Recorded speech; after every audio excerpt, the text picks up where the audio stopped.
So what website platform is best for your business?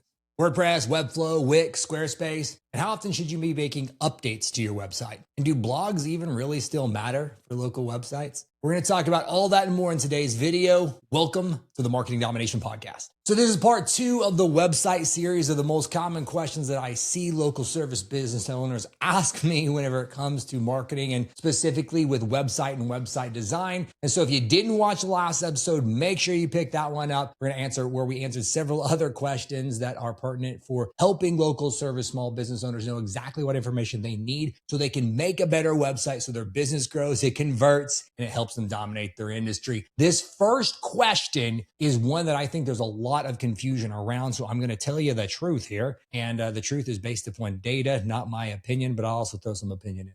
And is what website builder is best in order to help my business rank? Or what website platform should I use? Should I use WordPress, Webflow, Wix, or Squarespace? Because which one really helps with SEO and is Google like? This is the platform that Google likes the most. If you truly want to rank, it doesn't matter. Google doesn't care what your website's built on. They have several other ranking factors that they're looking for. They want to make sure that it's technically sound, right? That you're adding content to your website on a regular basis, that you're building backlinks to it, and that you have a really good user experience, but they don't care what platform it is built on. I will tell you from our experience, we've got websites that rank #1 that are on WordPress, websites that rank for Webflow, websites that rank in Squarespace, and it doesn't matter what the platform is. Now, there's some people like, no, you don't understand. WordPress is what you have to use. WordPress is going to win every single time. No, and I would argue with that because WordPress itself doesn't have any of these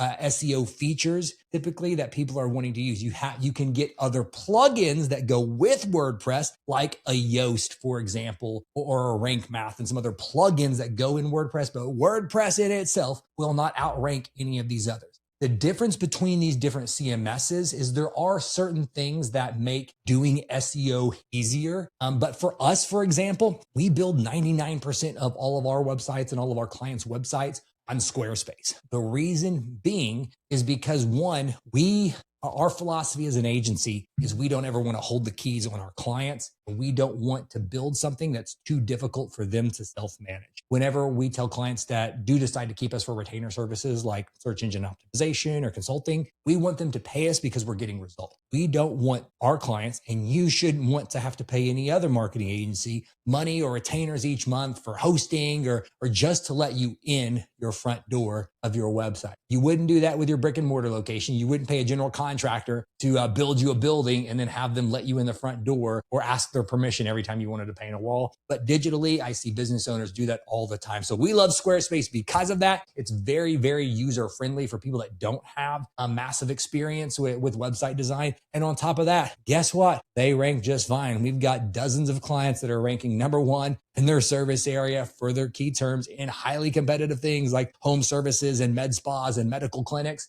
And it doesn't matter the platform. What matters is that you have the really good foundations for SEO, that you are showing up everywhere your customers are looking. So if you have to pick a platform, for me, my driving decision would be the one that is the most user friendly. And for us, our experience has been Squarespace. There's some downfalls with that I'm not a huge fan of, but when I weigh all the pros and cons from usability to everything that we do and we see our clients do for the type of businesses that we work with, which are primarily local service-based businesses like medical spas, medical clinics, home services, accounting firms, attorneys, things like that, Squarespace has never failed us yet. The only thing I would say to watch out with website builders whenever you're picking that out is avoid some of these new AI ones that are coming out, because how they are building these websites, it's super easy to give quick. Like you can build out landing pages in 3 minutes that look really good and probably way better than you would have been able to do on your own in a regular website builder. But how a lot of these work is with JavaScript. So a lot of the LLMs and Google's crawlers and stuff have difficulties crawling everything on it. And so just make sure that that would be the only caveat I would say to some of these website builders. But I mean, if you stick with one of the main ones, Squarespace, Wix, Webflow, WordPress, success, you're going to be good. Next question is, how often should I update my website, right? So you've got a website. How often do you need to be making updates and everything for it? So two parts for this. So one is, how often should you be adding content to your website? And then the other one would be, how often do I need to make changes to maybe the site structure, visual, copy, and everything else? So the quick one is, how often should you be adding content to your website? My opinion is, and from what we've seen with getting everybody to rank number one for their keywords, is at least on a weekly basis. We want to be adding content to our website on a consistent basis, and we found a good cadence for that to be at least weekly. Now, what type of content that looks like can be a lot of different things. It could be a blog. It could be a service page. It could be a new locations page that we're working on. But we do want to be adding content to our website on a regular basis.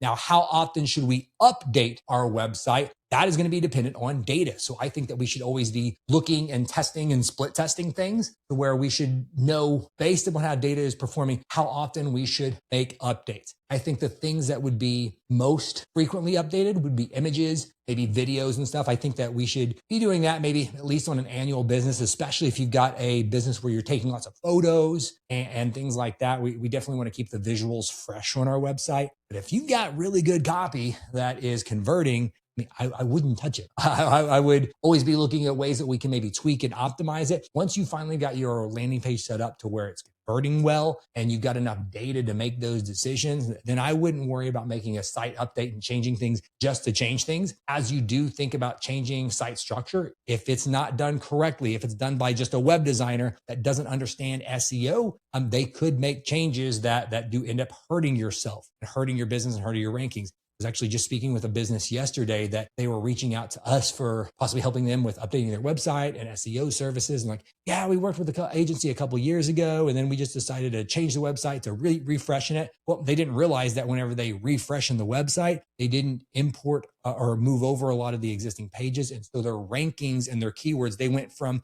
an average monthly volume of traffic of about 3,000 visitors a month for this local service business, which was pretty good for them. Now they're down to 30 a month. And it's just because they updated their website, and there's nothing wrong with updating their website. But whenever you're making those changes, if you don't have an SEO foundation and you don't think about those things, you may take something that just visually looks better now, you killed yourself in ranking. So whenever you're updating your website, it's not just about changing how it looks and maybe the words, but if you are making those changes, making sure your technical SEO and those foundation stuff stay in place. So when you do make them, you don't shoot yourself in the foot. Next question is, do blogs still matter for local websites? You know, it used to be a huge thing back in the day if everybody had a blog. That was like before social media was super popular, is you go, oh, go check out my blog and go read my blog. I do think that it still matters, but not because you want a blog that people are going to read. You see, one of the big ranking factors for search everywhere for SEO is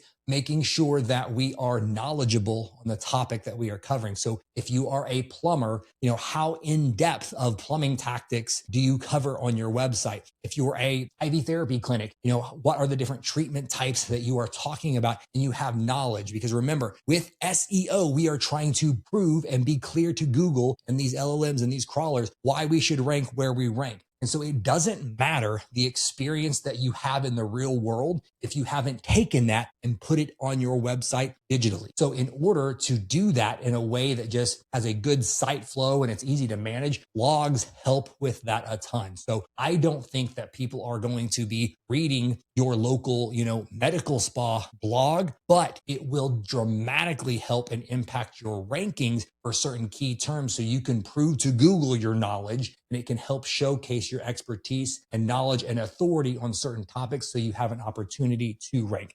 So absolutely, I think that local businesses should have a blog. But again, remember, as you're writing this and creating these blogs, one, don't use ChatGPT just to spin up generic content. You want to put your context into it, because that's what makes it powerful. It's not just about having this content on your website, but it's about having your unique expertise content on the website. How we have found an easy way to do that, to create that blog content, is to do things just like this, do a video podcast, and then take that transcript and then turn that into a blog article based upon the topic. Like we will take this podcast transcript here, and not only will we have a podcast page on our website, we'll take my transcript from this, we'll spin it up into 5 questions that small business owners are asking about their website, and we'll turn it into a blog post that's a little bit easier digested than just reading a transcript or anything that. If you don't want to do a video podcast, another easy way to do that is get a screen recording software or just your notes app on your phone and just do a voice note. And you can take that,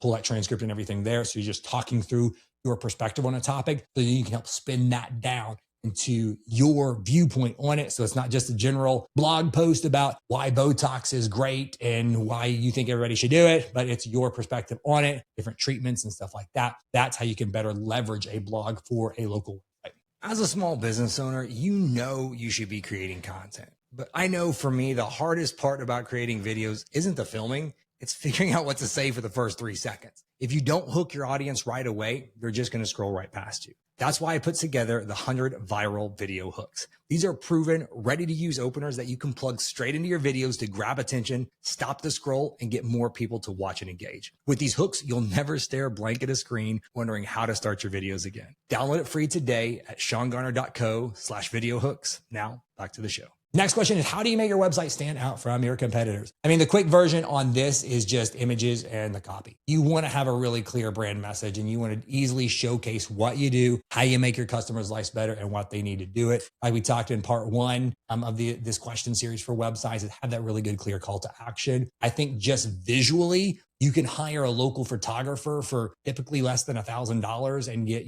dozens, if not 100+ photos that you can add on your website, because most local businesses don't take the time to do that. So their imagery on their website is a lot of stock images, and just having real authentic photos, what we have found dramatically increases just conversions on websites, because you look like you're the hometown hero, right? People are going to be able to see landmarks and stuff like that. They're going to be able to see that it's real people, because you can tell when you go to a website if it's full of stock images and stuff like that. And so I think getting really good, authentic photos, having a really clear brand message helps dramatically with websites stand out from the competition. The other thing on that was just, what does your competition do? Most local business websites, honestly, just look really bad. So if you put a little bit of effort into it and you have a professionally designed website with real photos, it's going to stand out. The other things that I like to do is just add certain features for user experience. So I like to add chat widgets if it makes sense for the business, different lead generator guides, resources. Going back to the last question, having a blog, we can share that content on social to give people a reason to go to our website versus your competition, other than just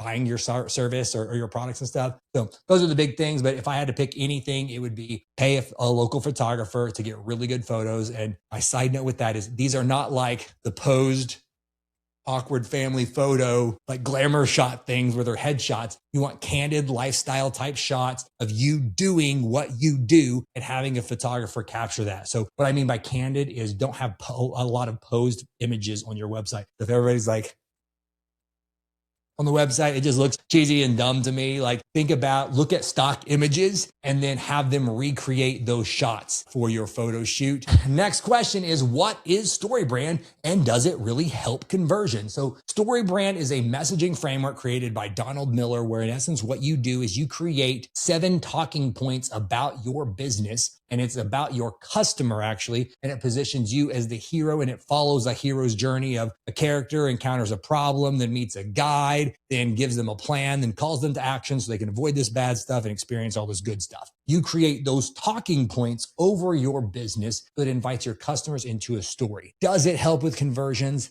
Abso-friggin-lutely it does. That, I think, is one of the biggest things that you can do in order to help with conversions, is to create a clear brand message. Because 2 aspects, or I should say 3 aspects of the brand script that most local business owners don't even have is, number 1, a clear, direct call to action on their website. They don't say, book your appointment, schedule now. It's always like, contact us, learn more. And most of the time, there's not even a button in the top right-hand corner. The second thing that StoryBrand does that most local businesses don't have, that's very, very important, is a 3-step plan. It shows very easily how simple it is to do business with you. Whenever we're writing StoryBrand messages and website copy for clients, oftentimes they're like, Yeah, but this sounds too simple. It's like, yes, that's the point. That's what you want your customers to think when they go to your website. Think about how stressful it would be to do something like to get a roof, or if you're sick and you're looking for a medical provider, like that can be stressful. You want your copy to be so simple to where customers think, oh, wow, that they seem really easy to work with, or, oh, I could do that. That's not stressful. One of the things that helps accomplish that is a really clear 3-step plan. That's part of the StoryBrand brand script. And then the third aspect is being able to articulate what your customers actually want. Too many businesses on their website copy and their marketing, they are selling their products and services instead of providing solutions to what customers actually want and sharing that in their marketing copy. So for example, if you are an accounting firm, most accounting firms would just talk about, hey, we're an accounting firm. You need an accountant. We can do your taxes. We're a CPA. But what a good one would do is talk about how you help your customers save money on taxes, right? It's because the customer doesn't want an accountant. They want to save money on taxes and make sure they're compliant. A customer doesn't want a personal trainer or a gym. What they want to do is lose weight and feel confident in their own skin. A customer doesn't want a medical provider, but what they want is improved health markers. And so being able to articulate what your customer actually wants and put that in your brand messaging and your marketing, that is going to be key to helping you increase conversions. Okay, so should I have separate pages for each service and location? Absolutely. So I think starting off, when you're starting out your website, this is the basic structure that I think you should have. I think you should have these 5 pages. Number 1, you need to have your homepage. Homepage needs to be set up to convert and collect leads. It needs to be thought of as a sales page.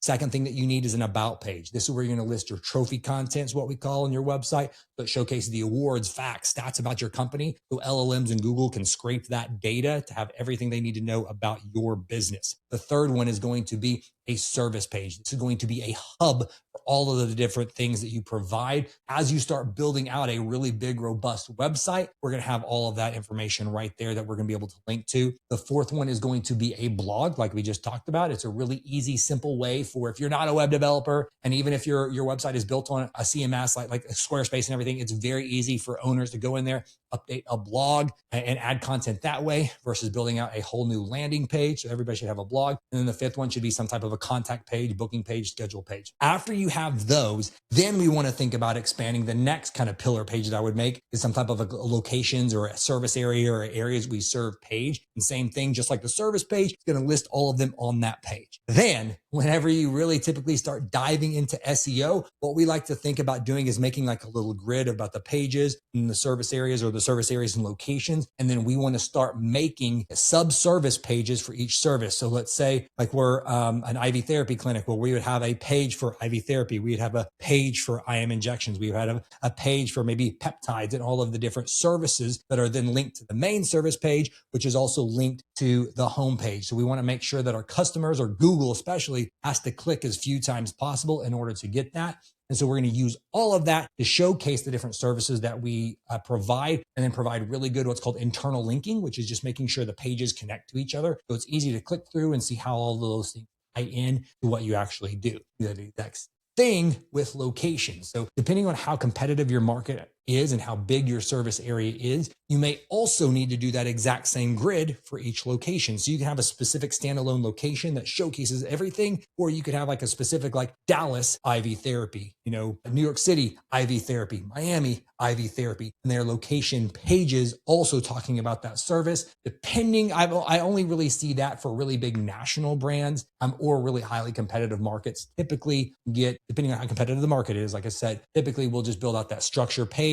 We won't have the detailed sub-service pages, and then just a main location pages that still links to the base pillar of all of the service pages and everything we provide. All right, and the last question is, how do I track if my website is actually working, right? Like, so how do we even know? So we did an episode a couple of weeks, maybe about a month or so back now, where it's talking all about step 3 of the Marketing Domination framework, which is optimize and automate your sales funnel. So the Marketing Domination framework is what we use for clients to help them grow and rank online. Number 1 is we build a sales funnel. 2 is we fill it. And 3 is we optimize. And we talked all about data, metrics to look for. But I would say this, I would love it if more businesses did this, because a lot of them are making it based upon their gut. oh man, it just feels like things are slow right now, instead of actually having the good data points to make decisions. So what you need to know is you need to have baseline data. And some of the baseline things that I think that you need is you need to set up something that's a free product with Google. It's called Google Analytics. Another free product from Google. It's called Google Search Console. So Google Analytics will help you track what's actually happening on your website and what customers are doing.